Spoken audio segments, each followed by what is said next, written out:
Hello, everyone. A very warm welcome to another exciting episode of Psychology Talks. Today, we will explore the intersection of science, consciousness, and the unseen dimension of human experience because we're exploring the questions that how many people feel, but they don't have the language, they don't have the words to say it properly. That what this consciousness is, and how we can heal from this consciousness. So, we're going to talk about this in our episode today, and I'm so honored to be joined by Sarah Hussain. She is a collective consciousness researcher and healer whose work focuses on understanding how human awareness, energy, and intention interact with what we often call reality. Through her research and practice, she explored the space where quantum ideas meet inner transformation, where healing is not just something that happens to us, but something that emerges from within us. So let's welcome Sarah. Thank you so much for joining, Sarah. Thank you, Ambreen. I gotta say that was a very well said or description of consciousness and how it interacts with reality. I gotta say, very well done on that. Thank you so much. Thank you. It's this is such a this topic is very close to my heart because I'm fascinated by this idea of that how our mind interprets consciousness, and to be honest, where does this consciousness sits? Is it in our head? Is it in the universe? Is it like in a soul, or what exactly it is? So I was so excited to actually have this conversation with you today. So yeah, I gave a very brief introduction about you, but just tell us about yourself. That what do you do, and how did you started the journey, and Yeah. what exactly your work is all about? So I basically started off as an engineer, Mhm. petroleum and natural gas. Mhm. That's what I graduated with. And then I went on to do postgraduate studies. And I was very quickly realizing, basically within a few years of graduating from undergrad, that this is not something that is quite fulfilling for me personally. So it was around quarantine during COVID is Mhm. when I started to research into consciousness. And consciousness is, the topic that is still being researched. There's still a lot that needs to come out of there, but there are a lot of questions. However, what we deal with in our everyday life, we come from different faiths, different families.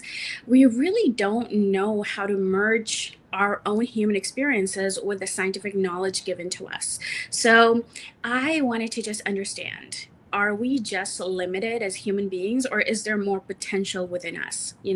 What does it mean to be um, in the state of someone's consciousness? What does it mean to be limitless?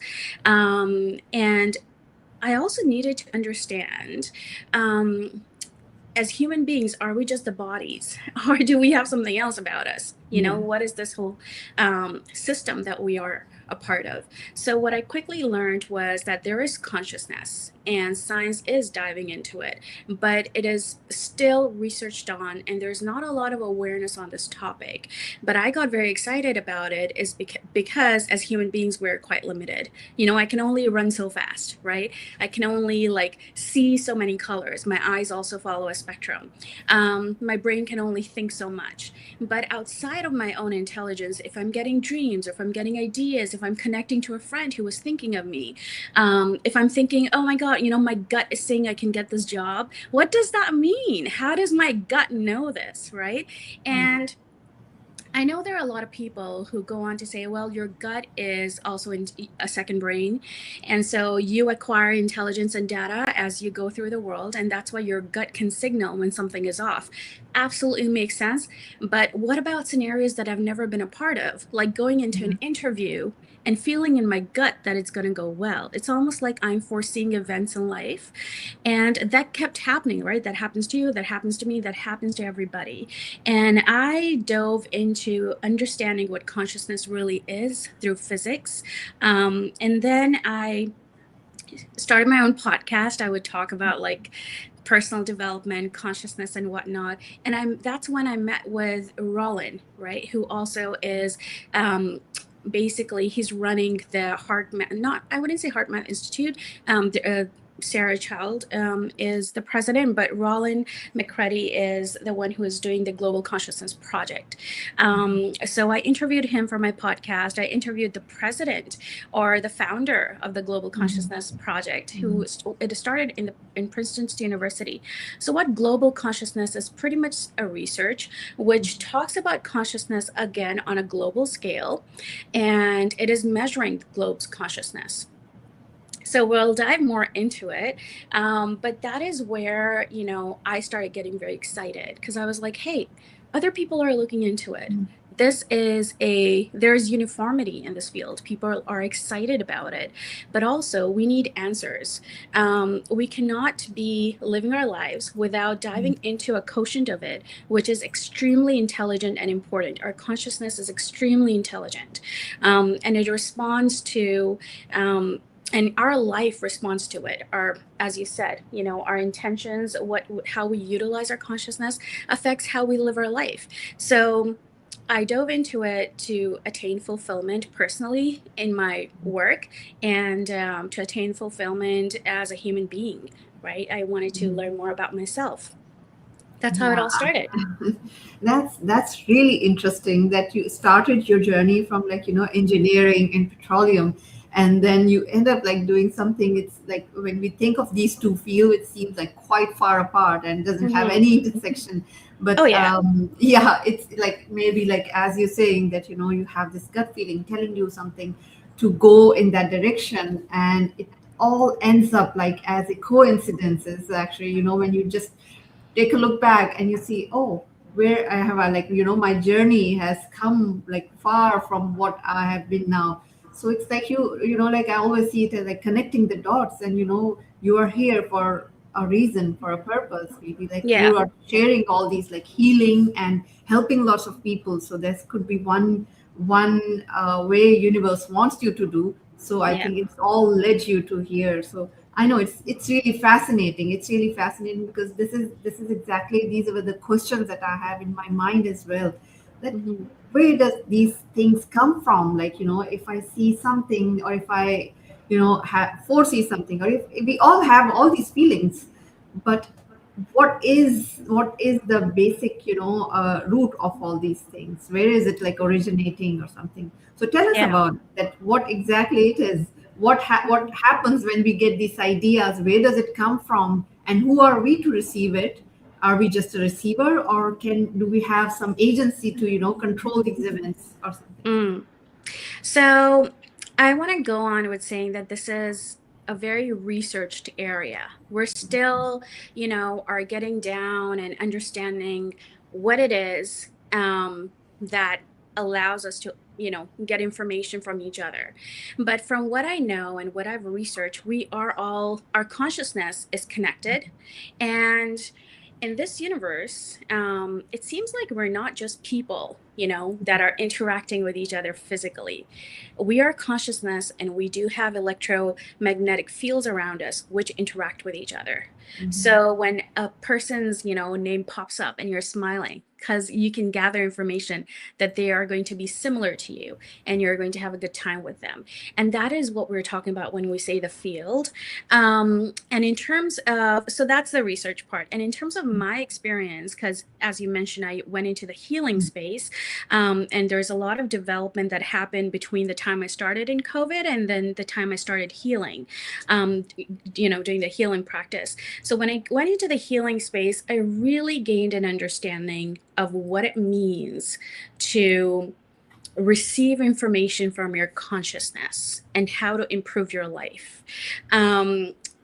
So it is quite, it's sometimes people think it's quite unnatural. Like, how do we have this electromagnetic field? Sure, science says it now, we do, but what does it mean that it makes our life? How do we interact with it, right? Like, how does it constitute to our Yeah. life? And we'll get into that a little bit, but I just want to follow up. Like, did I answer your question? Yeah, I mean, yeah, you're just saying that we have this like this we have this field, right? but still there are lots of questions linked to it, that Yeah. what exactly is this field, where does it come from, is it like, our body produces this field, like, like these cells and these neurotransmitters produce these electromagnetic field, or is it something else, and how Yeah. does it affect it? And like as you said that, we are people, but of course in the universe, we are also this energy imprints, right? We are we are certain frequency, we are like energy beings, but again, that how does it impact us and how we can use this energy. Yeah, yeah. So I want to answer responsibly by saying that there's research still ongoing, right? So there is still research ongoing in this subject. But from what I've understood personally, is that consciousness is universal and everybody has their own electromagnetic fields and we're all connected. It's like we're swimming, in one ocean of consciousness, and that field is the unified field. And by unified, it means that we're all interconnected. No matter how much we think that we're separate like beings, we're all interconnected. And with that comes a sense of unity as a global population, and also Mhm. an understanding that a person's feelings affects other people. This is what Heart Math Institute also talks about, that what essentially happens at Heart Math is a good time to talk about it, is that they measure the frequencies or they measure the consciousness levels of the planet. Mhm. So they are right now in about um, more than 100 countries, I believe, and Mhm. they're measuring in so many different locations. And what they have derived from their research is that when a population, for example, is going through something happy, let's say Mhm. Christmas, right? Yeah. Everybody's out, everybody's enjoying New Year's, everybody's out, Yeah. everybody's enjoying.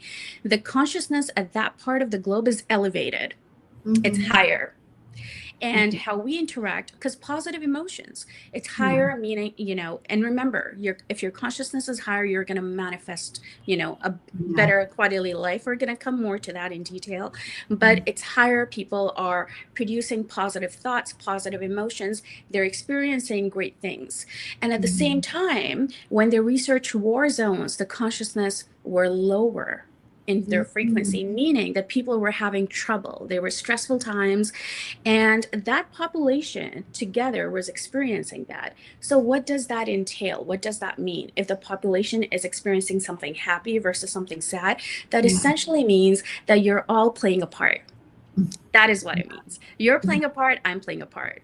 So when somebody sits down, right, and they're meditating and they involve their family and they involve their friends, even if they're not meditating, they're, let's say, having a good chat, and they're bringing in their family, they're bringing in their friends, and they're saying, hey, we just creating a happy atmosphere. They're going to elevate the consciousness of the people around them. So it is really important to understand um, that you're playing a role and you're an important part of this unified field, and that we're all connected. I think that is, something that is struck to me even more vividly or prominently, I would say, when I started to do work in the healing space. And I would connect with people virtually, and we Yeah. would go through, healing sessions. So yeah, those are my Yeah.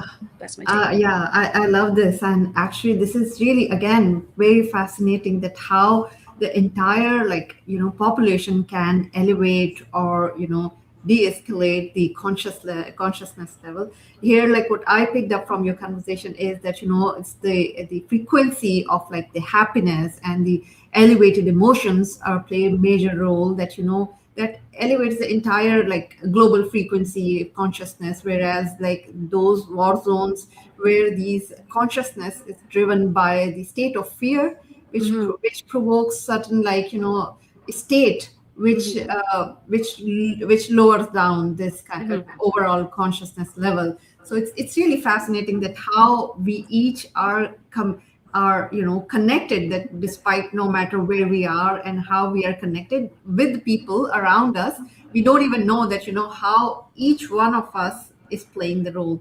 But Yeah. one question is coming up to my mind, that Hmm. okay, like, for example, if I am not a sad person, right? But for example, but I'm stuck in the environment, which is like, let's say, some economical troubles and going on. So how I can maintain my frequency level not to be affected by those around me? Hmm. Um, Very good question. Very good question. I think I would do something called setting boundaries, but energetically, you know. Yeah, yeah. Um, this is a very fun question because for two reasons. You can be in a happy place, you can be in a sad place. In a happy place, you want to absorb that consciousness. In a sad place, you want to block it out. So how does that work, right? I think, Ambreen, I think what it really comes down to is your intention. And sometimes I do this as well, that when I'm walking into a place and I know that, I'm going to radiate positive intentions. And how does that work for other people? They receive my intentions and their heart rate will calm down and their nervous system will calm down and they will feel safer and more relaxed and just happy and joyous. And that's what we do when we visit family members, right? Our presence makes a difference for them, right? So when it comes to people, let's say, who are having a tough day, or you're walking into a space and you know that there are high levels of stress in that space, what I would, suggest and encourage you to do is to form a boundary intention wise, saying that, I'm walking into this space, but I'm not here to gauge other people's consciousness because then I'm going to be drained. I'm going to be like feeling just like that. By 3 o'clock, I just want to take a nap, right? Otherwise, I would have gone on till 6 p.m. So you go on with the intention of containing your consciousness within yourself, keeping it positive without taking in the consciousness of other people. And that goes with intention setting. It's a lot simpler than people think. Another thing is what I love to do is that whenever I'm going in a high stress situation, and as a healer, it has happened to me numerous times because people come in stressed, right? My intention is to spread my consciousness to them without picking up their stress. So your intention really matters. Now the question is, how do I set an intention? Right? Thank you for telling us, but how do I set it?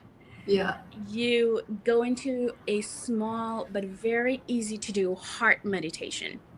So heart is the area which generates your field a lot more than other parts of your body. And when you're situated, when you bring your attention, your focus to your heart and start thinking and setting a boundary that, take deep breaths and then set a boundary that I'm here for myself and I'm going to contain my happiness and my excitement within myself. And I'm not going to be bothered by other people's, stress levels or energy levels. Whoever I'm going to meet with warmth and kindness and spread my consciousness to them without carrying their stress levels. So it's almost like you become permeable in the sense that you are reaching them, but you're stopping their stress levels to reach you. And it has worked for me because, well, as a healer, when I go into a space, they want to feel my presence, right? They want to feel like they're connected to someone that can help. At the same time, I really can't pull out the stress levels and the anxiety of a person who's struggling or going through fear. I would like to rather give them some help without taking their energy, which can drain me. So that is something I do. So heart meditation, just keeping your hand in your heart, just deep breaths and setting up a boundary. I think intellectually, you just think in your mind and you set your boundary while you're focusing on your heart, and be as clear as you want, I think makes a big difference. Yes, I love that. Thank you so much for actually educating us on that how we can set boundaries energetically. Because yeah, we've heard a lot of time that people say that okay, you need to say no to them and that you need to stay away from these people. But Yeah. there are times that we cannot stay away from these people, especially like when we are living in these kind of zones where the consciousness level is driven by fear, which is fear based, and their frequency level is already down. And but we you don't need to get affected. So I think these are the things that we need to Yeah. do.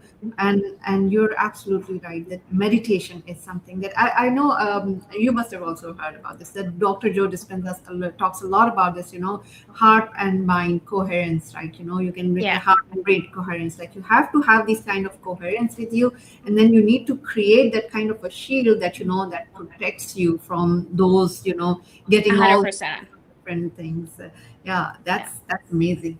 Yeah, moving on further, I just we usually talk a lot about quantum healing and the quantum spaces, and all these quantum things. Yeah. Just tell us about this. What exactly is this quantum fields and this quantum healings, and how it is linked with us? Um, so quantum for me means fast, something that is going on a very fast speed. And I know people use it in different, terminologies, different spaces. Um, it denotes to me that there's healing happening on a fast level, and I do feel like it's connected to energy. I the words I use in my field is healing and consciousness healing mainly.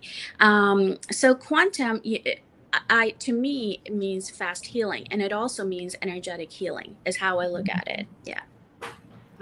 Okay. So this basically, it's all that this quantum field is something. If when somebody is talking about the quantum field, it's like it's just I would say that energetic something that is fast moving or happening. So I think whatever, like if we talk about the healing, that means it would be heal fast if we adopt these techniques, right?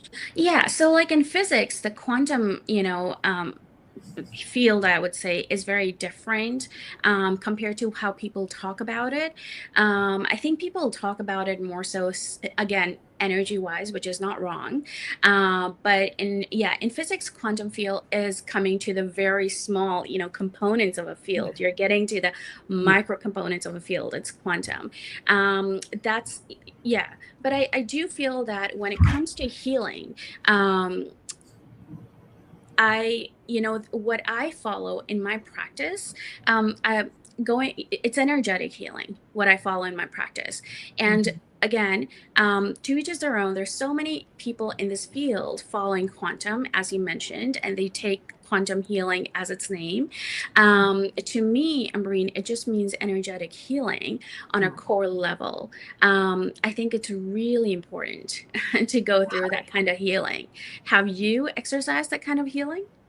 Yeah, I mean, these kind of things, I do like to do the meditation and everything, and I do help people to do that.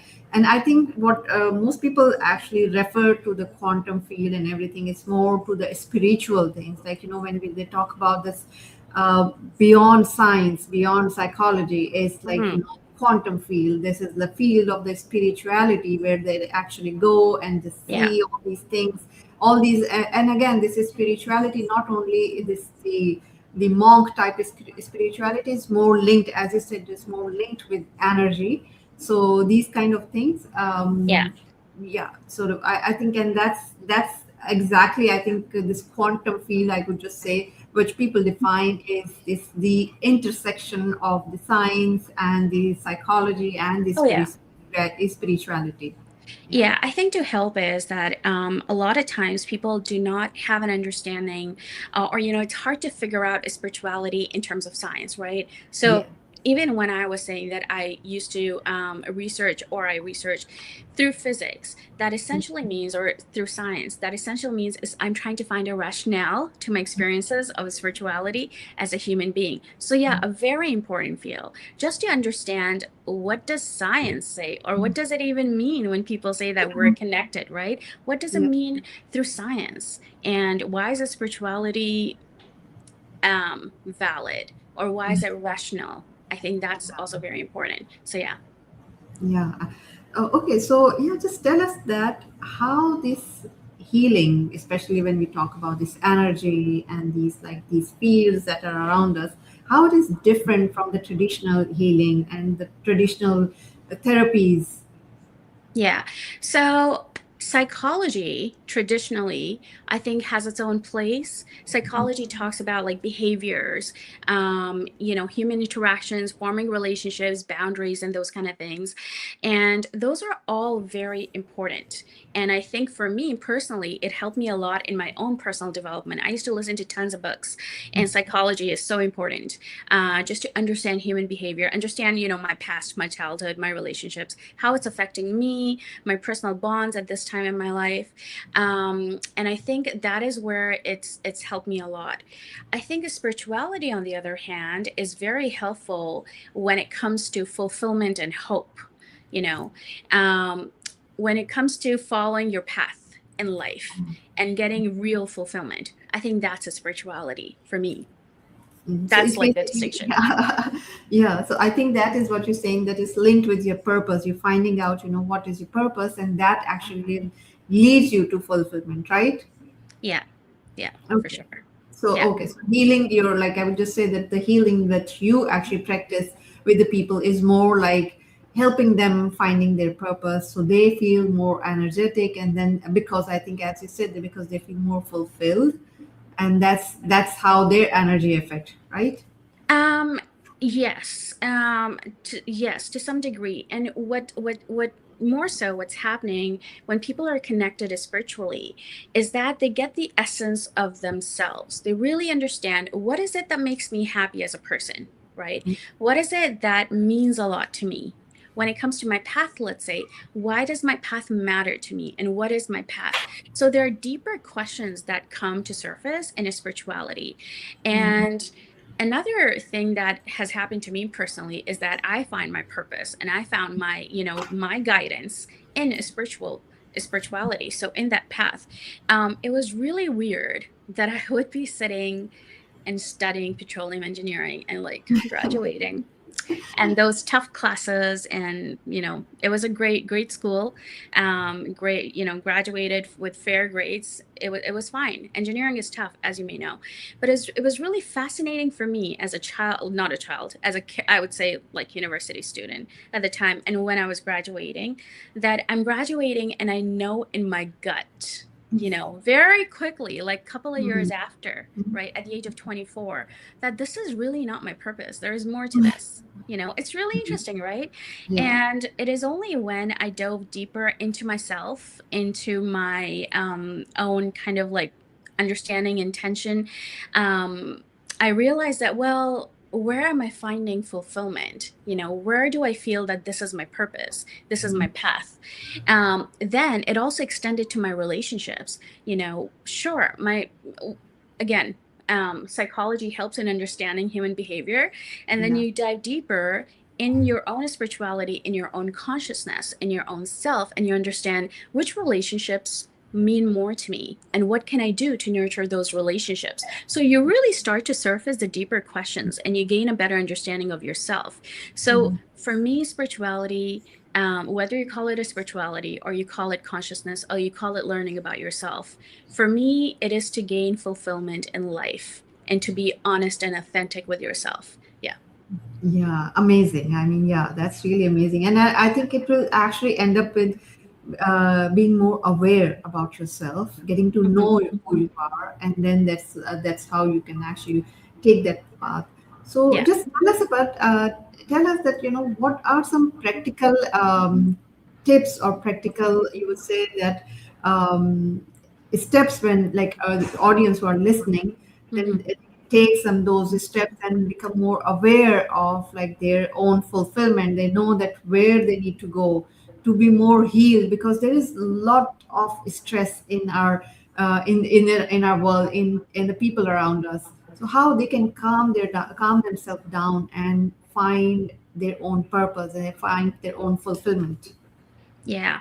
Um, those are big questions. I'll see how much I can cover, but I think the basic way, and you said it really well, like the times are stressful, and there should be an easy way to integrate those practices into our lives right now to have a better understanding of life and to lead with fulfillment.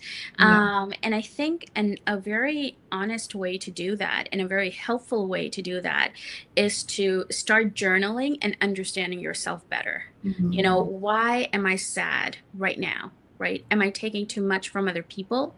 Is that my responsibility? You want to ask those questions because, and I'm going to bring in a little bit of my practice and spirituality here. One of the things I learned early on in spirituality, which has made a massive difference in my life, and Brain, it's going to make a massive difference in your life, because you interview so many people, and I can tell you're an empath. We had a conversation before too. When what other people think of us is really not our business in spirituality, and that removes, a huge portion of our intellect, because a lot of our intellect is always like, what is this person thinking of me? What is that person thinking of me? Am I, achieving, I don't know, are they validating me? And I am of the opinion that we need to remove other people's agendas and opinions from our life and look within. How are we interacting with ourselves? Are we filling our cup, right? And also, when you fill your cup and when you understand what makes you happy and understand that other people's opinions do not matter, it only makes you more able to be your best version and to help them as well. So I'll give you an example. Let's say you're in a family setting and it's stressful. Everybody's stressed. And now you are doing your best, but you are spreading thin because you also have to work and you are also have to meet friends, and you're just, in this let's say it's a little bit like a chaos. So what does a person do? Because life right now is chaotic. So what does a person do? I think it is you start having switches. What other people think is none of my business. Switch one. Switch two. I need to attend to myself first. Going away from our usual understanding that selflessness is the way. No, in spirituality, when you're self-love is selflessness. And I'll tell you why. When you're attending to your own emotions, right? And when you're attending to your needs and yourself, and you're looking after yourself, you're going to be in a better place to help and present yourself and help other people, like your kids or the relationships you're in. When people start thinking that they come last, they are so unhappy and unfulfilled, and their nervous system is all upside down. And let's not forget, they also, their health is compromised in a lot of situations. And I care and I worry about them sometimes when I meet my clients and they're going through those things. And so one of the things I would love for people to integrate is the second switch, is that self-love is selflessness. And the third switch, boundary matters. So what does that mean? That essentially means that when you're interacting with people, deploy two things. Deploy a method called kindness and firmness. So when you're meeting with people, you meet them with kindness. You meet yourself with kindness too. For example, you're interacting with friends, right? You're kind to everybody. Kindness also comes with respect. You're respectful. Firmness comes with boundaries, meaning your values, right? Your principles. Also, not going into people pleasing, understanding that there is only so much you can do, and looking after yourself, looking after the people you're with. So firmness comes in to protect yourself and them from any kind of interference that is not going to yield in fulfillment for yourself. So start journaling, look into self-love, because that is the seed of selflessness, and start practicing boundaries intelligently with kindness and firmness. And whenever you get a chance and you're too stressed, put your hand on your heart and just take deep breaths and meditate. Ground yourself. Bring your focus back to yourself. And again, ask yourself, what is going to make me feel happy right now? Start filling your cup. And don't feel guilty doing that, because, when I first started learning that, I was like, hey, what do you mean I come first? I'm the third child in my family. I'm the middle child. What do you mean? It took me a minute to understand the intelligence behind it. What it essentially means is that I cannot be pouring, in simple language, I cannot be pouring from an empty cup, right?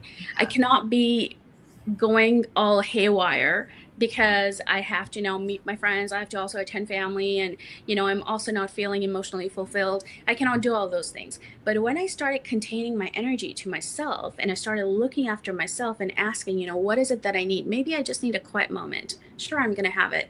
What started to happen for me was that I became fulfilled with myself. Mm. And that made everybody around me very excited to meet me, very peaceful. Ugh, you know, love me. You become a magnet because Yeah. your boundary is so peaceful. You're not looking to attach yourself because you're stressed, you know. You're not, because why do we interact with each other? Oh, like, I'm having a bad day, give me hope, give me something, right? But when you're fulfilled within yourself, that need to reach out for help, that's a stressful time when you're reaching out for help, right? Yeah. That kind of, you start to you start to come into a place of peace within yourself, and that need goes away. You're looking after yourself. There's nothing wrong to talk to people when you're stressed, but there is absolutely something, very troubling when you're in a stressful state at all times and you're not in the state of fulfillment. So yeah, contain yourself, bring yourself, ask what you need, and feel fulfilled. And I think just those practices would be great. Yeah, yeah, this is amazing. I love those tips, and I'm so glad that Mohanur is also here and sharing amazing comments. And she's saying, "Wow, love these insights. Thank you so much for Oh, thank sharing you. with us. We need to learn ourselves more so we can show up better." So yeah, thank you so much for joining us, Moha, and sharing your comments. So this is amazing. Yeah. There's I have a also question. okay, sure, sure. Wait, there is a question that came up. There's a question. Tabassum is sharing. Tabassum is also a very dear friend from Jeddah, basically. Oh, So, nice. how to differentiate between kindness and people pleasing? I always thought that pleasing people is a way of being kind to them, as you can't Mhm. say no sometimes. Maintaining boundaries is so difficult sometimes. It seems rude to some. So, Mhm. Well, I think it's important to understand what are boundaries.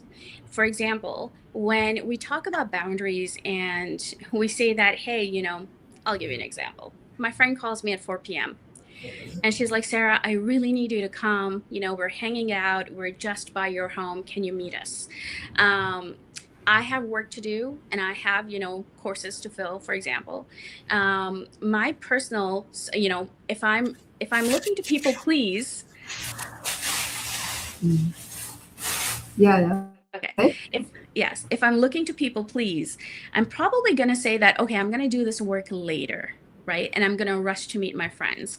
But what does boundary essentially do? And again, kindness and firmness, what does that mean? That essentially means you appreciate the person that is reaching out to you, but you understand that your work is priority. So you say that, hey, I may not be there at 4 o'clock, but I'm going to finish off this work and see you at like 4:30. I can make it for 4:30. Does that sound good?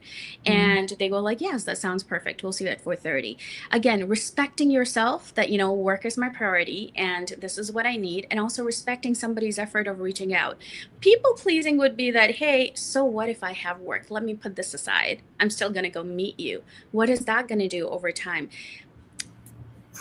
When people notice that your boundaries are built to accommodate them, first of all, it's going to make it's going to be very hard for you to contain within yourself. Why? Now you are going into the sphere of understanding what are other people thinking of me. I left my work to meet this person to please them, let's say, right? yeah. So are they happy with me? Oh my God. uh, Mm, that is, you know, we can spread very thin, very, very quickly through that, right? Because how many people are we going to please? It's very tough. And another thing is that integrity and respect is very important, and people, respond to that very beautifully. So when you are practicing boundaries, it's a good point that sometimes it can come across as hard. Sometimes it can be tough for people to understand, but it really, I would say exercise kindness when you're talking about your boundaries. So if you have works like, hey, I'm sorry, thank you for inviting me, but I will be late because I do have work, and I have deliverables. And again, kindness of respecting their time and that they invited. I hope this answers. And I would say people pleasing is the route I wouldn't go, because people pleasing takes our focus from us away to other people. And if there are 100 people that you're interacting with, now you're thinking of what those 100 people are thinking. What are yeah. you left with? what do you want? What about you looking to, give yourself back? So that's why I would move away from people pleasing and go into having a boundary. Another thing that I've noticed ever since I've practiced this is self-respect, right? Your Mm. self-respect is something that cultivates other people to respect you. So that friend who messaged you at 4 p.m. going like, hey, I need to see you. And you're like, hey, I'll see you after work. Just got to do this first, but thank you for inviting me. Now they know that when there is work, Sarah won't be available, right? So they go like, hey, when are you available? Would love to see you. Right? Rather, so it does change. The dynamic evolves. And again, kindness and firmness, I think, together goes a long way. So tell your boundary, but be kind, right? Yes, yes. I think you explained it so beautifully that we need to be firm, like we need to be kind, but at the same time we need to be firm that okay, this is our work or this is our priority. And sometimes like not really like friends, or sometimes we're really like close family member try to erode our boundaries. So, but we need to be really firm with that. That okay, we can't do this. We need to tell them okay, this is my boundary, this is my capability, I can do this only when I fill my cup, only then I'm Yes. available. So this is Yeah. something that we need to, again, it will go back again to the awareness, also self-awareness, that you need to be aware of your own self, that where your boundaries start, only Yeah. then you'll be able to set your boundaries. Otherwise there will be more people pleasing instead of setting boundaries. Yeah, and another important component here on Breen is that what about other people's boundaries, right? What Yes. about their things? So when I use the word kindness, it also comes with consideration of their time, their effort, their respect. Yeah. And it is also very important to be attentive to that.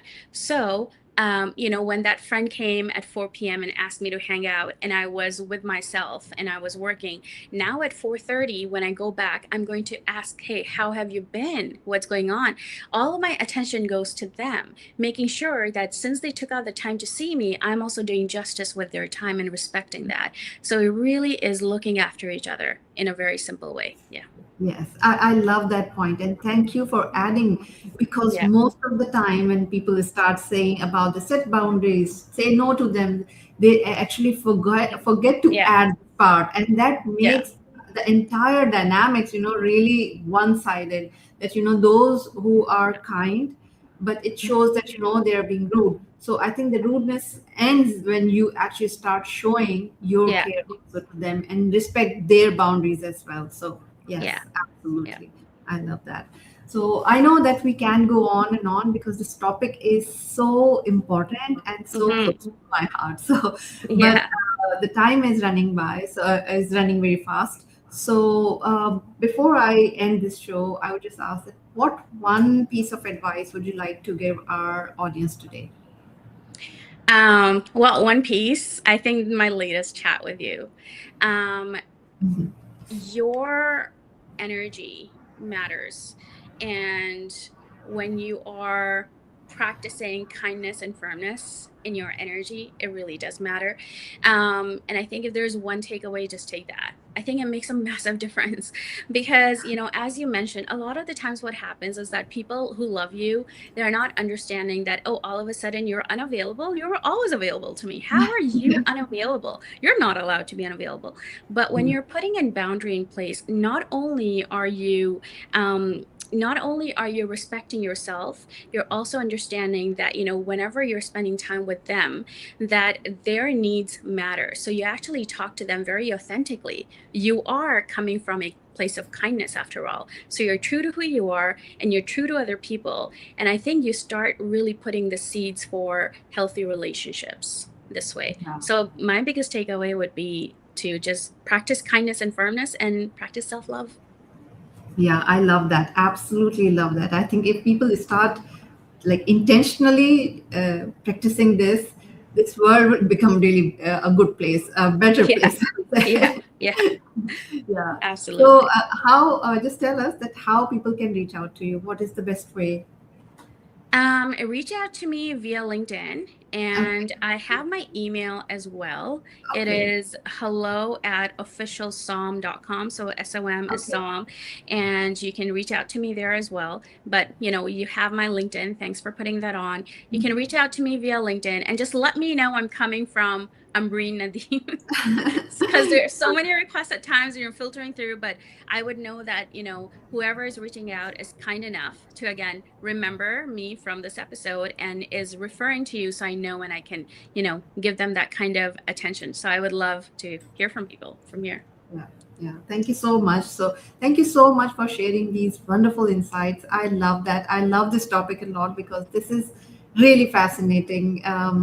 That how we are interconnected, how we are linked with each other, how our energy is affecting each other. So, this is really, really fascinating. And the more we learn about it, it opens our eyes that it's like we are more than just these physical bodies.